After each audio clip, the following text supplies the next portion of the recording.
The True Martial World. Bab 24. Judul Frost Toxin.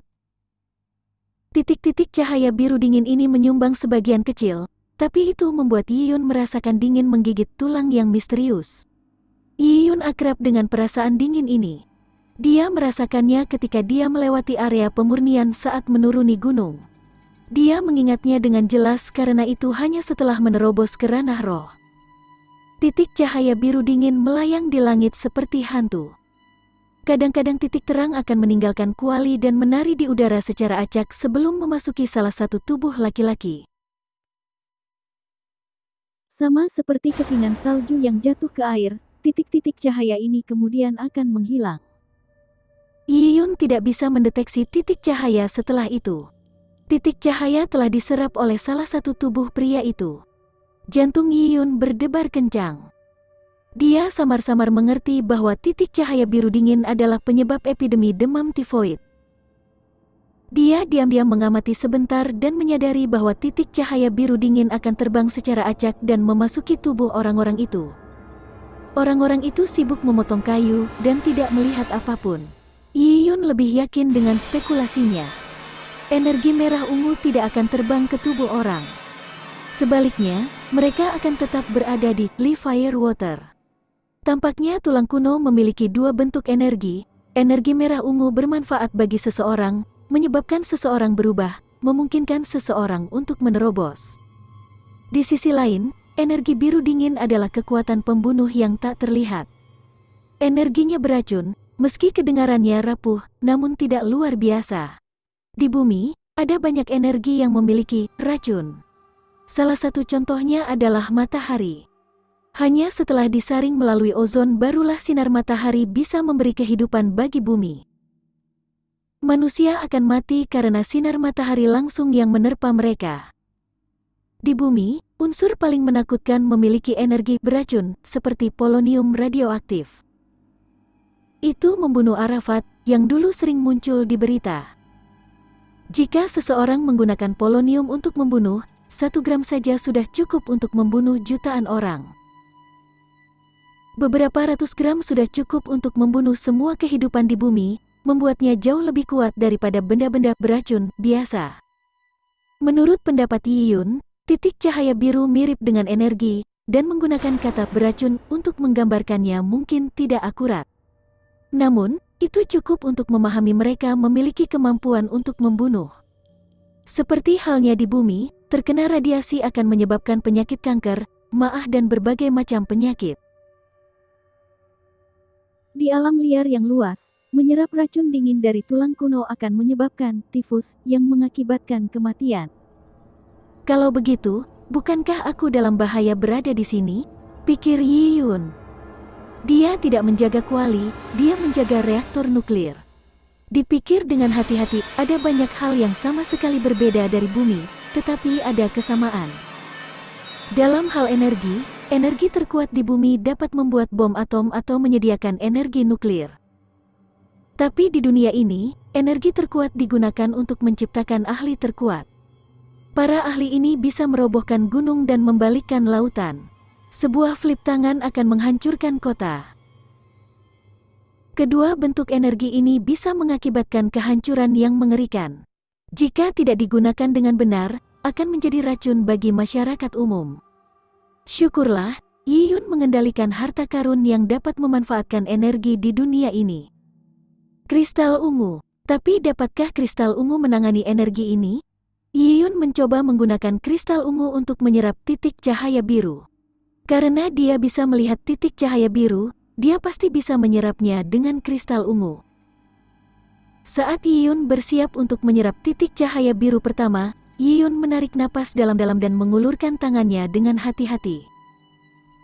Jantungnya berdebar kencang, tetapi dia akhirnya merasionalisasi bahwa meskipun kristal ungu tidak dapat menyerap bentuk energi, dia tidak akan langsung mati dari satu titik cahaya. Titik cahaya biru memasuki tubuh Yiyun. Yiyun merasakannya dengan jelas. Titik cahaya terbang ke ujung jarinya seperti kristal es, dan kemudian memasuki aliran darahnya. Dingin sekali. Ini adalah pikiran pertama Yiyun. Rasanya seperti memiliki sepotong es besar yang dijejalkan di kerah bajunya selama musim dingin. Aneh rasanya dia merasakannya begitu dalam, tetapi pria lain tidak merasakannya sama sekali. Tubuh mereka tidak fit seperti dia, jadi mereka seharusnya tidak bisa menahan dingin sebanyak itu.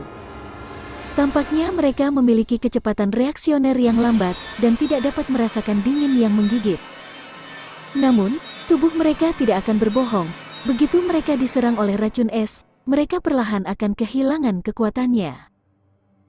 Jika bukan karena pil merah yang diberikan kepada mereka dari eselon atas klan suku Lian, mereka sudah pasti mati. Yi Yun menelusuri titik cahaya biru yang memasuki tubuhnya. Itu akhirnya diserap dan dilarutkan oleh kristal ungu menjadi energi yang bercampur ke dalam darah Yi Yun. Ketika energi mengalir melalui tubuh Yi Yun, rasa dingin yang menggigit itu telah menghilang, dan memberi Yi Yun perasaan menyegarkan yang sejuk. Rasanya nyaman seolah-olah dia berendam di mata air. Ini membuat Yi Yun semakin penasaran. Harta karun apa itu kristal ungu, bahkan bisa menyerap semua bentuk energi, baik itu energi berbahaya seperti titik cahaya biru dari tulang-tulang kuno atau yang digunakan Yuan Qi Lian Chengyu padanya. Kristal ungu akan mengurangi bentuk energi tersebut menjadi bentuk energi paling murni untuk menyehatkan tubuhnya. Yi Yun tidak menyadari fakta bahwa di padang gurun yang luas, banyak tulang kuno yang mengandung energi beracun. Toksin tulang kuno Frostpiton adalah salah satu kelas terendah. Seorang guru surga desolet tingkat rendah dapat dengan mudah melarutkan toksisitas. Oleh karena itu, toksisitas tingkat ini tidak berarti apa-apa bagi kristal ungu. Setelah benar-benar menyerapnya, Yi Yun menyadari bahwa pengaruhnya tidak signifikan. Kristal ungu memang bisa menyerap titik cahaya biru, tetapi kecepatan penyerapannya sangat lambat, jauh lebih sulit daripada menyerap titik cahaya merah ungu. Nak, apa yang kamu lakukan? Yi Yun dengan hati-hati meneliti perbedaan antara dua jenis energi ketika dia mendengar seorang pria berteriak padanya. Di mata orang lain, Yi Yun hanya diam. Salah satu pria yang ingin menjadi mandor kelompok secara alami tidak tahan dengan kemalasan Yi Yun. Yi Yun menjawab sambil tersenyum, "Maaf paman, kapak ini terlalu berat." Pria itu menjawab dengan, "Aku tahu kamu tidak akan berarti banyak, aku benar-benar tidak tahu apa yang dipikirkan petinggi, mengirim seorang anak untuk memperbaiki tulang-tulang kuno itu, hanya memperlambatku. Anak tak berguna yang kumiliki, datu seumuran denganmu. Kekuatannya 2 kali lipat milikmu. Belum lagi usia Yi Yun, tetapi bahkan di antara rekan-rekan seusianya, tubuh Yi Yun sangat kurus dan tidak memiliki kekuatan. Di padang gurun yang luas, orang-orang menyembah yang kuat. Mereka bangga dengan pria besar dan tinggi yang memiliki kulit kasar berwarna gelap. Seorang yang tampan seperti Yi Yun yang memiliki kulit halus dianggap penuh dengan penyakit. Orang seperti itu tidak populer. Aku benar-benar minta maaf paman. Aku tidak hanya memperlambatmu, aku bahkan menahan telurmu. Aku akan bekerja keras di masa depan. Yi Yun masih tersenyum. Pria itu pandai melakukan kerja paksa, tetapi reaksinya lambat. Dia tidak menyadari apa yang dikatakan Yi Yun. Dia hanya mendengus sebelum kembali bekerja sambil mengumpat. Yi Yun mulai membelah kayu bakar dengan kecepatan yang memadai. Untuk menghindari masalah, dia meningkatkan kecepatannya sedikit. Dia membutuhkan 5 menit kerja keras, yang berjumlah 10 potong untuk membelah kayu bakar. Dia harus tetap sejalan dengan statusnya. Pada saat yang sama, tidak ada yang memperhatikan bahwa energi merah ungu yang berputar di kuali terbang menuju Yi Yun. Adapun energi biru dingin, Yi Yun juga menyerap sebanyak yang dia bisa. Dia merasa bahwa jika dia dapat menyerap energi biru, orang-orang di sekitarnya tidak akan mati karena energi tersebut. Sayangnya, kristal ungu tidak terlalu efektif dalam menyerap energi biru. Sejumlah kecil energi masih memasuki tubuh orang-orang di sekitarnya. Yi Yun memiliki perasaan campur aduk melihat ini. Meskipun orang-orang ini tidak menyenangkan, mereka tidak pantas mati. Namun, dia tidak dapat menyelamatkan mereka. Jika dia mengungkapkan kebenaran, orang-orang itu tidak hanya akan tidak mempercayainya, dan bahkan mungkin akan melaporkannya sebagai rumor yang mengomel kepada Lian Chengyu untuk hadiah daging. Orang-orang ini pasti mampu melakukan itu. Situasi Yi Yun akan sangat buruk jika itu terjadi. Di padang gurun yang luas, yang lemah harus menerima penderitaan mereka sendiri. Tidak ada jalan lain.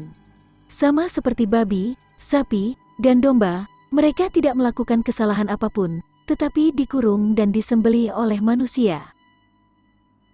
Satu-satunya alasan adalah karena mereka lemah. Dan di padang gurun yang luas, menjadi lemah adalah suatu kesalahan. Menjadi lemah membuat kamu tidak dapat memutuskan nasib kamu sendiri. Menjadi lemah memungkinkan kamu diinjak-injak.